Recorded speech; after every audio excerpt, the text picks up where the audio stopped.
we're hoping for a lot of those club dub.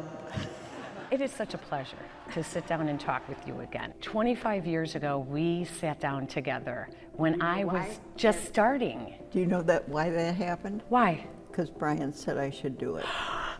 You didn't know that? No. Yeah. You don't like doing these, do you? Well, I've gotten away with not doing them. 25 years ago, we talked about when you went to college at Drexel. Tell me about what you studied there and what you intended to do when you came out. I took a 4-year administrative secretarial course because in those days they didn't have a 4-year business administration course for women the way they did for the men. And what did you plan on using that with? What was your plans after college? To be my dad's secretary.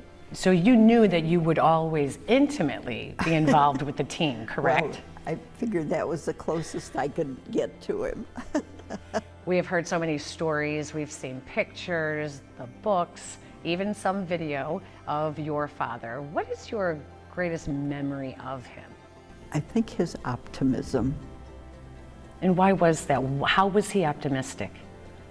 We played the Packers in a preseason game in Milwaukee in summer of '63, and we lost the game, and he said, "Don't worry, the things we learned tonight will help us beat them when it counts." And we beat them twice. When you mentioned your dad's positivity, was there a motto or something that he taught you that you have taken from him to help guide you through your role with the team? It was more a case of watching his example and trying to follow his example. And your father always put what was best for the league first, correct? Am I correct in saying that? Yes, even when it meant going to Green Bay. My mother and I, "You're going to Green Bay?" Did he really hate Green Bay? Of course, well, hate. Oh, that's a strong word. He certainly wanted to beat them every time. He was a competitor. Of course. Of course he was. Are you a competitor? Yes, I would say so. What do you compete in? I let the team do my competing now. I come from a large family with 9 siblings. You have 11 children. You have seen 9 Bears championships and 28 Hall of Fame careers. I know we're not supposed to ask about who a favorite child is, but I am going to ask you who you were most fond of. You're being careful. No, I'm remembering Brian Piccolo. I think that's the only time in my life that I ever questioned God's will. Watching a young man like that Yeah. through his cancer battle. And my thinking was the world needs more people like Brian. 2011, maybe the most famous quote in Bears history. She's pissed off. She's fed up with mediocrity. She feels that she and Bears fans everywhere deserve better. I know a lot hasn't changed, but I do know that you would not use those words. You do hate to lose, though, don't you? Yes, I do. And you let them know that.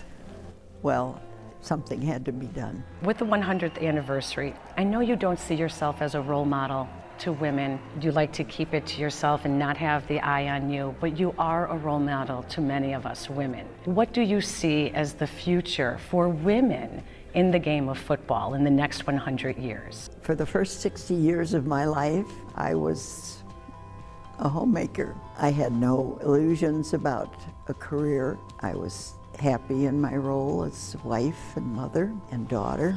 This isn't something that I worked for. It isn't something that I've earned. So to look at me as a role model seems a little strange. Can I tell you why? Because you put your faith and your family and then football. And I think for many women, in whatever roles they have in life, that's a great order that we should all live by. And so for that, thank you. Thank you, Peggy. One question that did not need to be asked is about the future ownership of the team. It's something that has always been made very clear.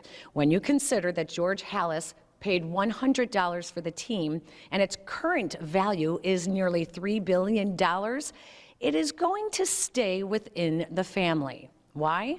Well, with 11 children, 21 grandchildren, 29 great-grandchildren, and 2 great-great-grandchildren, I think you have the answer right there. Covering the Bears' 100th anniversary celebration, Peggy Kusinski, NBC5 Sports.